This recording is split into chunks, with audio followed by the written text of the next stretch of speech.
Televidentes, buenas noches y bienvenidos. Siempre es un placer que nos acompañen. Empezamos con noticias de Crónica Roja. 2 asesinatos se registraron la tarde de este jueves en el sur de Guayaquil. Estos hechos violentos fueron perpetrados cerca de 2 colegios. La policía investiga las motivaciones de estos crímenes. Las madres de familia del colegio que está al frente salieron corriendo al escuchar los disparos y al ver cómo corrían los sicarios. Después de unos segundos se acercaron y no lo podían creer. Habían matado a un joven que por aquí era conocido como Capibara. Una señora dice que sí, dice que él se paró así a correr, dice, igual ahí le dieron otras más.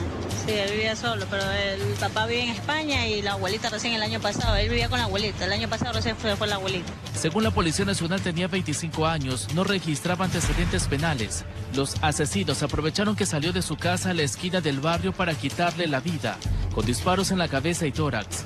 El cadáver quedó junto a los indicios balísticos y el teléfono de la víctima, al pie de la avenida Domingo Comín, en la cooperativa Floresta 3, al sur de Guayaquil. Por ahí nomás andaba, yo lo veía, que andaba con unos amigos nomás.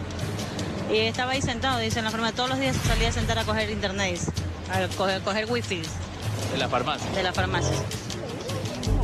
2 horas antes, en la cooperativa Guayaquil, en el Guasmo Sur, otro ciudadano fue acribillado también cerca de un colegio. Se trataba de un joven quien fue alcanzado por disparos perpetrados por sujetos que escaparon en una motocicleta, informó Charlie Pisa. Fue suspendida la audiencia preparatoria de juicio contra 17 militares de la Fuerza Aérea Ecuatoriana en el caso Las Malvinas, luego de que varios defensores de los acusados presentaran diferentes alegatos por supuestos vicios al proceso. ¡Queremos justicia! La mañana de este jueves se instaló la audiencia preparatoria de juicio contra los 17 militares de la Fuerza Aérea Ecuatoriana, acusados de la desaparición forzada de los 4 menores de edad de las Malvinas, el pasado 8 de diciembre del 2024. Como primer punto, el juez que lleva el proceso consultó a las partes si consideraban la existencia de vicios procesales, iniciándose por parte de los defensores de los uniformados una serie de alegatos. Vicios procesales que fueron subsanados en audiencia y que se dispuso que Fiscalía haga ciertas diligencias en un plazo de 10 días. Uno de los abogados de los militares acusó al juez de prevaricato. Pero él ni siquiera pudo fundamentar el porqué. Esto pues creemos que evidentemente tiene 2 elementos. Primero, que son acciones dilatorias, un acto de intimidación hacia el juez. En la diligencia, además, el magistrado tuvo que aclararle a los abogados que sí es competente para llevar la causa. Es decir, desde el 31 de diciembre del año 2024, los abogados en la audiencia de formación de cargo han atacado, o entre comillas, de que el juez no es competente. Él es competente. Para los padres de Josué, Ismael, Steven y Nehemías, con estas intervenciones lo único que se busca es lograr diferir las audiencias. Siempre salen con algo, justo a última hora se enferma un abogado, causa molestia para todos los familiares de los 4 de las Malvinas, de ver cómo no son transparentes con nosotros. Es duro saber que estamos pasando por lo que estamos pasando y hasta ahorita nada de justicia. Sentimos mucha impotencia porque cada vez y cuando la viven suspendiendo y ya no queremos eso. Vamos a seguir, esto es hasta lo último. Nosotros no nos vamos a quedar así. Informó Maite Morán. El secretario de Estado de Estados Unidos, Marco Rubio, de visita en el país, designó como organizaciones terroristas extranjeras a los choneros y lobos. Además, se dio a conocer el aporte de recursos económicos para hacerle frente al narcotráfico. Así, los 2 países aunan esfuerzos para luchar contra el crimen organizado. Fueron alrededor de 4 horas las que Marco Rubio, secretario de Estado de Estados Unidos, permaneció en Carondelet. Primero reunión privada con el presidente Daniel Noboa, luego con varios secretarios de Estado, para dar a conocer los primeros resultados. En el día de hoy vamos a designar como grupos terroristas a los lobos y a los choneros, que eso trae toda una serie de opciones que Estados Unidos puede llevar a cabo a través de nuestras leyes. Hay otros grupos que están involucrados aquí también que estamos considerando. Tenemos un proceso dentro de nuestro sistema, que hay que pasar un proceso legal y pues yo espero que en las próximas semanas hayan, aunque sea 1 o 2 más designaciones de grupos operando. Al respecto, el presidente Noboa en su cuenta X reaccionó. Los choneros y lobos pueden seguir creyendo que nadie los toca, pero la realidad es otra. Así Norteamérica les declara directamente la guerra. Estos grupos narcoterroristas, le llamamos, anteriormente eran narcotraficantes, pero realmente son narcoterroristas, que lo que hacen es cometen actos de terrorismo en contra del Estado, en contra de la población. Y estos grupos que han ido creciendo en su influencia por el dinero que le entra a drones destinados a la Fuerza Naval. En términos de las bases militares, mira, Ecuador es un país soberano. Si nos invitan, tienen que invitarlo. Si nos invitan, lo vamos a considerar. Incluso aquí teníamos bases militares anteriormente. Nos pidieron que nos fueran en los años de Correa y lo fuimos. Si nos invitan a regresar, es un punto muy estratégico, lo vamos a estudiar, a ver si tiene sentido. La canciller Gabriela Sommerfield destacando que el encuentro permitirá fortalecer las relaciones bilaterales y de la región. Para poder tener mayor control en las rutas de las drogas que afectan a nuestras naciones, luchar contra el lavado de activos a través de el intercambio de información, apoyo con tecnología, equipamiento, trabajo en las fronteras, trabajo contra la minería ilegal y sobre todo estamos trabajando en un acuerdo de extradición, modernizándolo, porque el último tiene 150 años con una adenda que se firmó ya hace 90 años. En este contexto, ratificando la postura de Estados Unidos hacia Nicolás Maduro. Primero, Nicolás Maduro es un narcotraficante y es un terrorista, y no lo digo yo. Lo dice un gran jurado en el estado de Nueva York.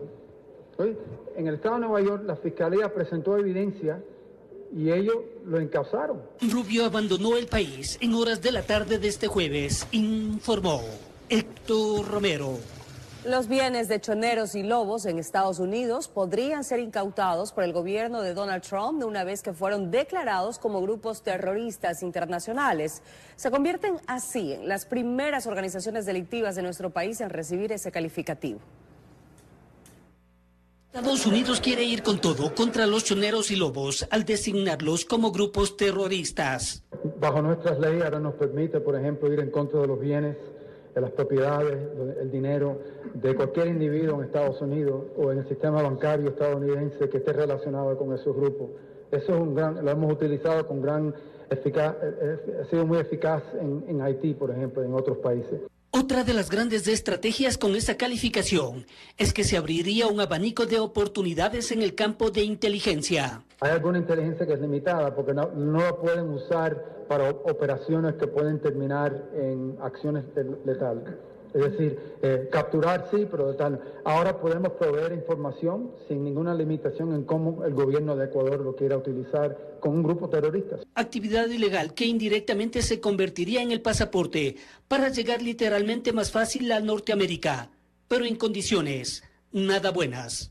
Podríamos también hablar que en el momento que se determine que existe traspaso de fronteras de las actividades delincuenciales de los choneros o de los lobos hacia Estados Unidos, podría la justicia norteamericana requerirlos para ser extraditados.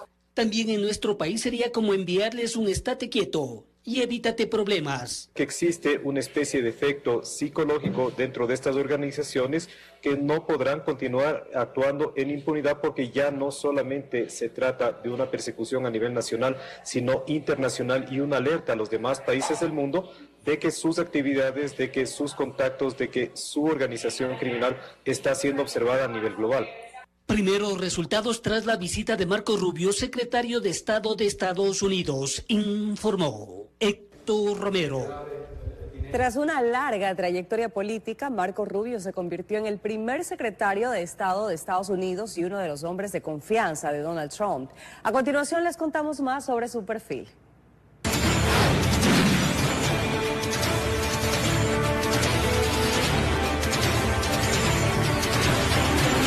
A Ecuador, pero su primer acercamiento como secretario de Estado de Estados Unidos, quien se encarga de ejecutar la política exterior establecida por el presidente Donald Trump.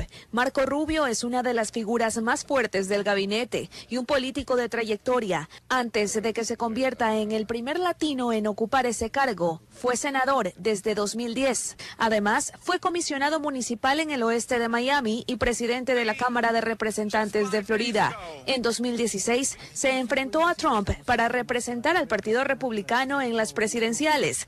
Ahora es uno de sus hombres de confianza. Rubio se define como conservador y es descendiente de cubanos exiliados, que de acuerdo al internacionalista Carlos Estarellas Velázquez, es una fortaleza al tratar temas en nuestra región.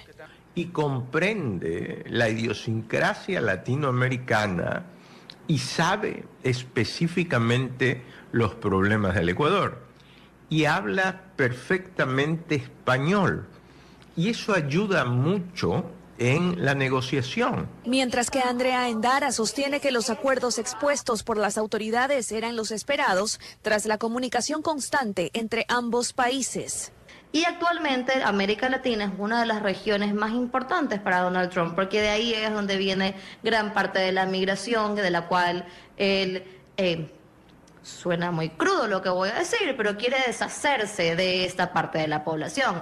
Adicionalmente hay muchas riquezas en América Latina, empezando por el petróleo, y ante una posible fricción con Oriente Medio. Relación que se seguirá de cerca ante los desembolsos que Rubio dijo que harán para nuestro país, así como el apoyo en temas de seguridad, acogida de migrantes refugiados y otras. Nuestra sintonía. Asesinan a 2 hombres en el cantón El Guabo, provincia de El Oro. Las víctimas conversaban en una cancha cuando fueron baleadas.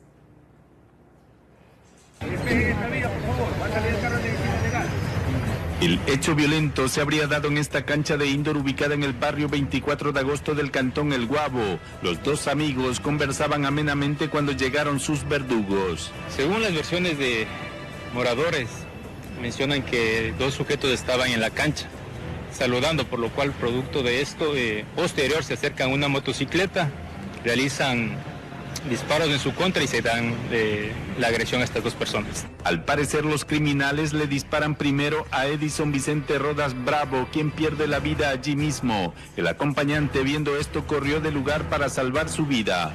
Aparentemente a una persona fallece en la cancha y el otro ciudadano se moviliza hacia una esquina, lo que le van siguiendo la motocicleta y le agreden en otra parte. El otro fallecido fue identificado como Rodolfo Raúl Rodríguez Sellán, quien fue atacado a unos 300 metros del primer crimen. Sería una víctima colateral y al parecer fue disparado porque presenció la ejecución de Rodas. Es la investigación que está levantando por el momento la información. Los familiares y amigos se mantienen con esta información hermética y no nos han colaborado. Las víctimas de 26 y 35 años no tenían antecedentes penales. El personal de criminalística recogió las evidencias e hizo el levantamiento de los cuerpos. Toca al personal de DINASED dar con los responsables de este doble asesinato que dejó sumido en el dolor a 2 familias. Informó Richard Ceballos. En otro tema, el gobierno del presidente Noboa recibió luz verde parcial por parte de la Corte Constitucional referente a las preguntas de la consulta popular. El trabajo por horas y la reducción de asambleístas recibieron el visto bueno, mientras que la eliminación del Consejo de Participación y el juicio político a los jueces constitucionales fueron rechazadas. La Corte Constitucional emitió este 4 de septiembre su dictamen sobre las preguntas de la consulta popular que el presidente Daniel Noboa remitió a mediados del pasado mes de agosto. El máximo órgano de control constitucional habilitó únicamente 2 de las propuestas del Ejecutivo y frenó aquellas que a su criterio alterarían la estructura del Estado o vulnerarían la independencia judicial. Según la resolución, la ciudadanía podrá pronunciarse sobre la reducción del número de asambleístas y sobre la contratación por horas en el sector turístico. Sin embargo, la Corte rechazó la eliminación del Consejo de Participación Ciudadana y Control Social y la posibilidad de que los jueces constitucionales sean sometidos a juicio político. La decisión subrayó que ambos planteamientos comprometen la estabilidad del sistema de pesos y contrapesos y afectan principios esenciales del Estado de Derecho. El organismo también descartó incluir en la consulta el retorno de casinos y salas de juego.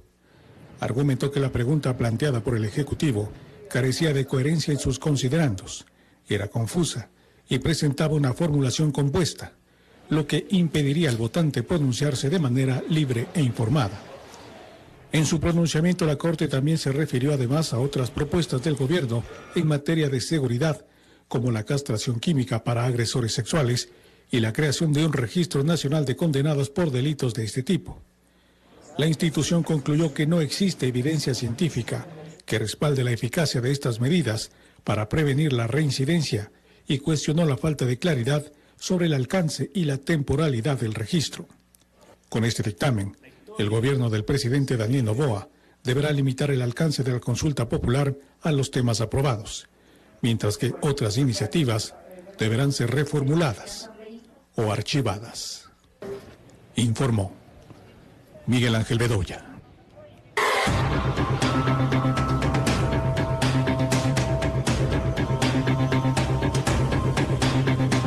Estamos en vivo con Maite Morán, nos tiene detalles de lo que fue un importante operativo antinarcóticos en el país. Maite, buenas noches, por favor, te escuchamos. Buenas noches, Ana y amigos televidentes. Así es, el ministro del Interior, John Rayburn, lideró justamente este operativo donde indicó que existían compañías ilícitas involucradas en estos casos para transportar droga desde nuestro país a Europa. Veamos los detalles.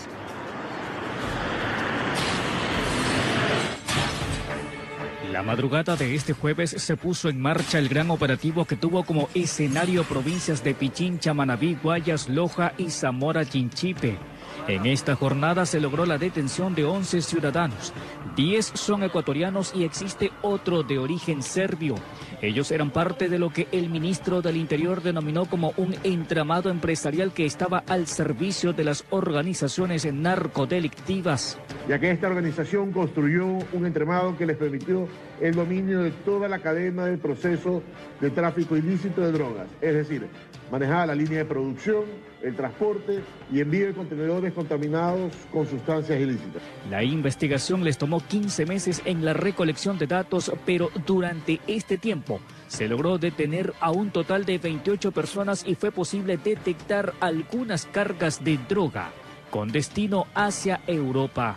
Y se logró además incautar en Ecuador 4.13 toneladas de cocaína, mientras que en Europa se decomisaron 5.22 toneladas de cocaína gracias a la información que la policía del Ecuador facilitó. El golpe de esta madrugada contó con la participación de 200 miembros de la Policía Nacional, 16 fiscales y también con la presencia de unidades de Europol.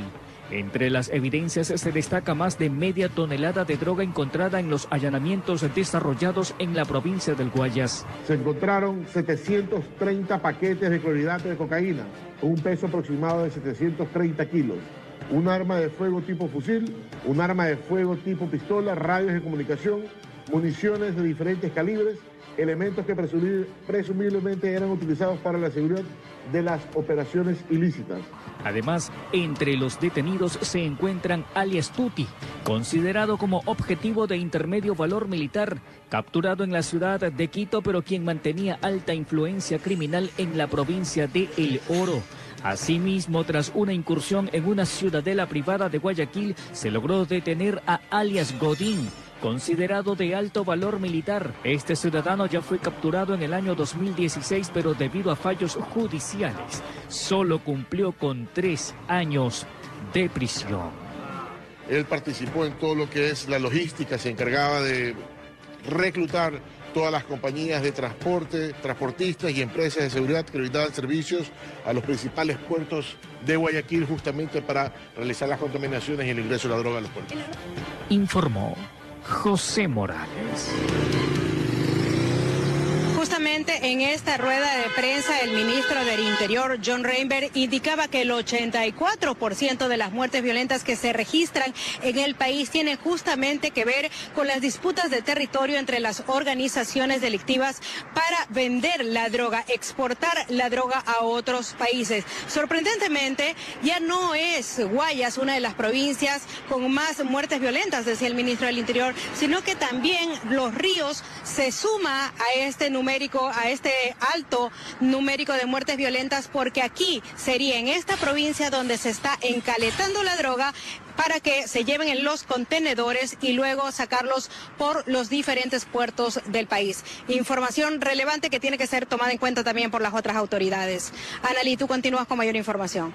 Claro que sí, Maite, muchísimas gracias. Y ahora hacemos contacto con Charlie Pisa. Mi querido Charlie, nos tienes esta conmovedora noticia de una familia que exige justicia tras la muerte de un pequeño a causa de una bala perdida. Buenas noches.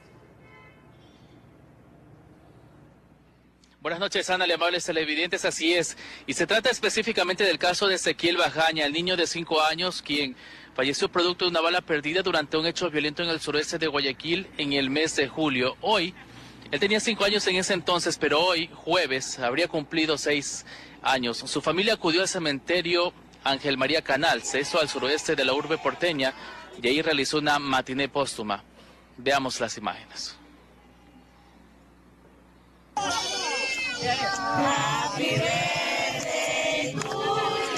Llegaron con pastel, globos, camisetas, música y lágrimas, y además de recuerdos de Ezequiel Bajaña.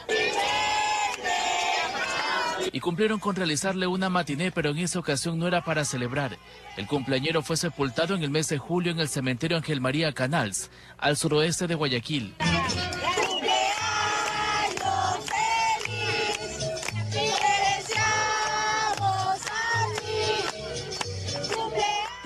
Tenía 5 años cuando una bala apagó su vida en el exterior de su casa, en las calles 20 y La K. Y este jueves habría cumplido 6 años de vida. Oye, mi nieto, mañana puede ser su hijo. ¿Cuántos niños más? No permitamos más niños derramados, más sangre de niños inocentes. No fue el único caso, ¿no? No, han habido algunos. Ahora poco una niña de 11 años también que fue a la vuelta de la casa. O sea, no más vidas inocentes perdidas, o sea. Este caso se registró el 20 de julio y hubo una persona detenida. Se trata de un adolescente de 17 años, quien se encontraba aislado, pero ellos indicaron que el proceso avanza lentamente, porque 2 audiencias ya han sido suspendidas. Se aplaza y se aplaza. No sé por qué larga que están dando a esto. Esta persona no solamente mató a mi nieto, mató a una segunda persona. Son dos asesinatos que tiene. Así indicaron que estarán pendientes con sus abogados para que no exista impunidad y se determinen responsabilidades penales contra la persona que disparó aquel día, cuando intentaba matar a otro ciudadano. Y en ese instante el niño Ezequiel fue víctima colateral. Informó Charlie Pisa. En el cementerio del suburbio de Guayaquil se vivieron momentos conmovedores. No es normal ver este tipo de imágenes. Lo que ustedes observaron fue una matiné dentro de un cementerio. Lo pueden imaginar, es lo que ocurrió la tarde de hoy. Llevaron pastel, globos, cantaron, habían música, también tenían camisetas. Eran momentos conmovedores. Esa matiné la habían planificado en el suburbio de Guayaquil, pero como ven, por los hechos violentos múltiples que se están registrando en la urbe porteña, lamentablemente lo tuvieron que hacer en un camposanto. Hay una persona detenida en este caso y ellos esperan también que la justicia se encargue de sancionar a este ciudadano que fue atrapado por el populacho y luego llevado hasta la unidad de flagrancia. Ahora él se encuentra aislado, pero esperan que tanto el juez y el fiscal que están a cargo de este caso determinen las responsabilidades penales contra esta persona que disparó aquel día y apagó la vida de ese menor de edad. Adelante, Anali, buenas noches. Agradecemos a Charlie Pisa por este reporte. Seguimos con más información. 12 sospechosos fueron detenidos por la Policía Nacional en 14 allanamientos ejecutados en Ambato, provincia de Tungurahua. Esta banda se dedicaba al secuestro extorsivo. En meses anteriores pidieron $500,000 por el rescate de un comerciante. Así fueron los allanamientos que realizó la policía. Ingresaron a 14 inmuebles durante la madrugada de este jueves. Primero cayó esta pareja y el resto de intervenciones continuaron. Hasta se encomendaban a la Santa Muerte para que todo les salga bien. Los gendarmes buscaban desarticular una presunta red dedicada al delito de secuestro extorsivo y lo lograron. Se obtuvo las órdenes de allanamiento con la Fiscalía y así, al amanecer se vio el resultado del operativo Libertad 715, realizado en Pichincha, Guayas y Tungurahua. El punto de partida, el secuestro de una comerciante guayaquileña en un parque de Ambato, el pasado 18 de febrero, por la que pedían una fuerte suma de dinero para dejarla en libertad. Eva A., de 64 años, fue secuestrada en esta ciudad de Ambato mientras acudía a una cita médica. Sus familiares comenzaron a recibir llamadas y mensajes intimidatorios donde los captores exigían la cantidad de $500,000 por su liberación. Ante las presiones, los familiares hicieron un pago inicial. Intervino la UNACE y lograron liberarla en Salcedo. Entre los 12 detenidos, varios registran antecedentes por robo, 2 con boleta de captura. Entre los indicios encontrados durante estos allanamientos tenemos 2 armas de fuego, sustancias sujetas a fiscalización, entre marihuana y cocaína, 21 terminales móviles, 2 computadoras y documentos vinculados al hecho investigativo. Las investigaciones avanzan para determinar si son parte de algún GDO y si tienen más víctimas entre sus registros. Informó Marilyn Jaramillo. Momento de un nuevo corte comercial, amigos, pero cuando regresemos de esta pausa, policía capturó a 2 hombres y a una mujer. Maite, por favor, adelante con el reporte que nos tienes preparado. Así es, Ana, amigos televidentes, 2 hombres y una mujer fueron detenidos por agentes de la Policía Nacional acusados de cometer varios robos en el norte de Guayaquil. Uno de ellos tenía antecedentes penales. Veamos la nota.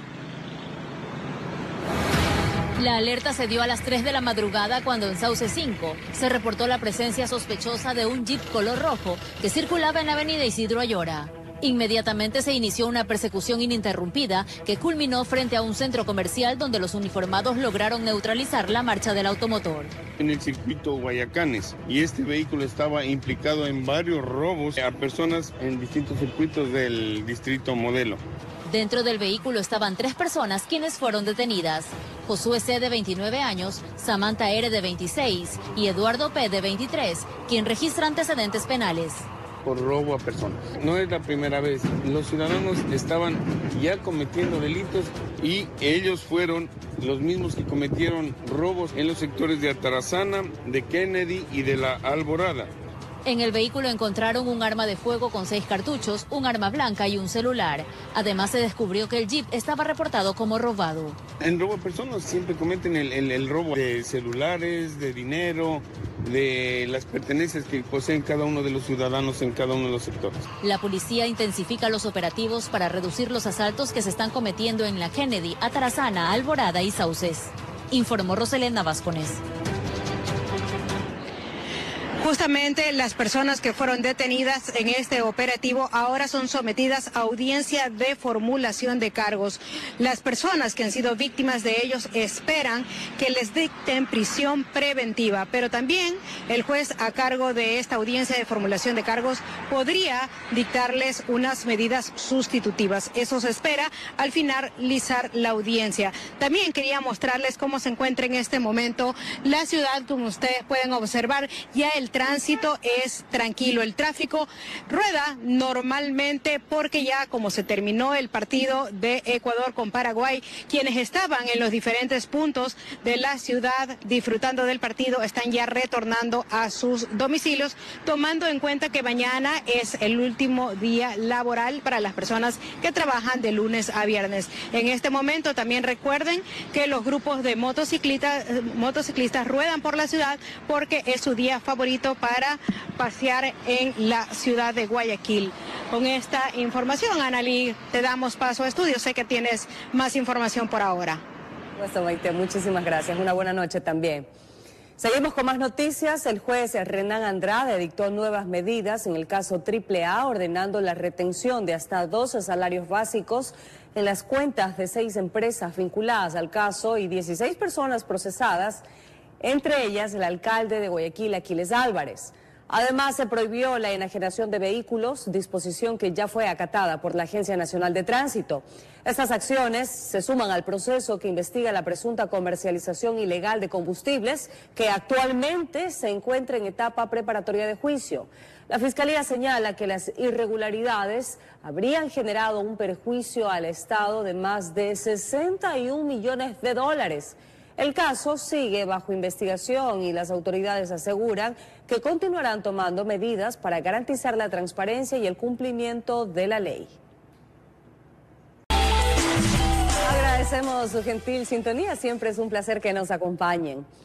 Más noticias, sujetos a bordo de un vehículo llegaron hasta la Cocha sur de Quito, se bajaron y comenzaron a observar cada vivienda para luego formar escaleras humanas e intentar ingresar en las viviendas. Esta modalidad se repitió en varias cuadras del sector, lo que mantiene en alerta a la comunidad.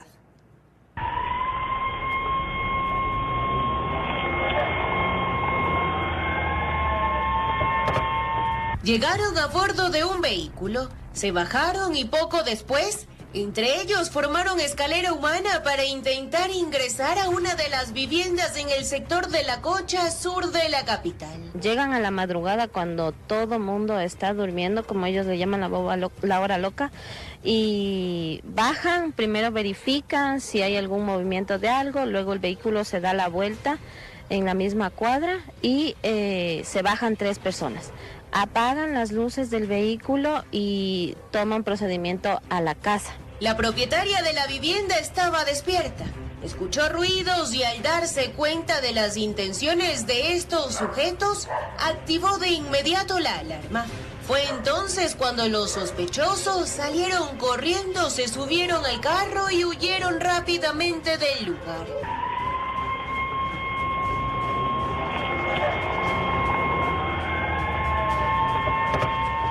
Ya ni en las casas se puede estar seguro, eran más o menos tipo 2 y 18 de la mañana, cuando llegó un carro y se estacionó afuera de la casa.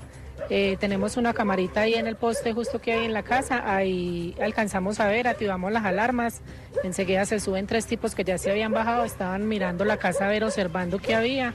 Se suben en ese momento al carro y arrancan en precipitada carrera. Sin embargo, no se detuvieron allí. En la cuadra siguiente repitieron la misma estrategia. Hacen patita de gallo y se levantan para ver si pueden abrir la ventana. Entonces, al ver que no lo pueden hacer y al ver que tiene cámaras esa casa, proceden a retirarse y se van de ahí sí a seguir sondeando otras casas para ellos poder intentar ingresar y robar. En este caso, incluso a los perros que les ladraban les dieron alimento para que guardaran silencio y no alertaran a los dueños. Eso parece que a los perritos le ponen algo al momento en que les abrazan, les acarician para que no digan nada, porque los perritos de ahí pues son bastante bravos. Después de lo sucedido, se percataron que en días anteriores habían hecho marcas en algunas fachadas, como una especie de señal para identificar las casas a las que podrían regresar, según mencionan moradores. Observando la pared de mi casa que colinda con un terreno, vemos que hay una marca que han hecho como tipo graffiti. Hasta hace unos días no estaba esa marca, pero también desconocemos qué día vinieron a realizar la marca. Reconocen que la Policía Nacional realiza rondas en la zona, pero aseguran que el personal resulta insuficiente para cubrir todo. Jóvenes guayaquileñas buscan la corona en el certamen Reina de Guayaquil 2025. La presentación oficial se realizó en el antiguo Club de la Unión.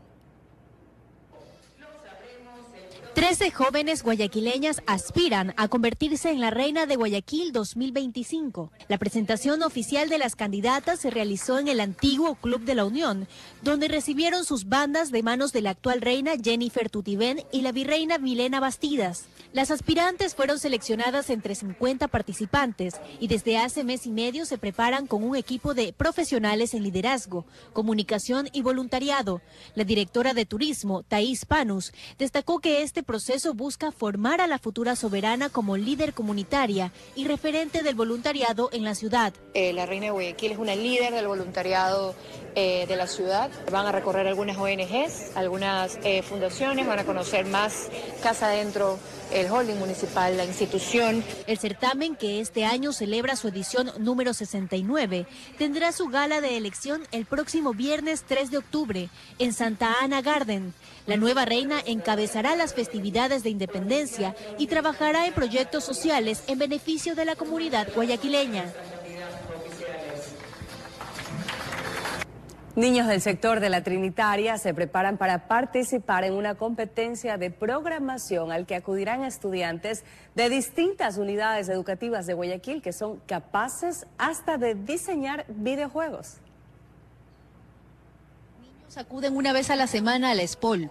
Entran a este salón ubicado en la biblioteca e ingresan a un mundo nuevo en el que aprenden el lenguaje de la programación. Estamos viendo clases de programación, pero utilizando un lenguaje que es adaptado para niños. Es una programación en bloques, que es muy visual, que les llama a ellos la atención y les permite pues desarrollar sus propios juegos o contar historias.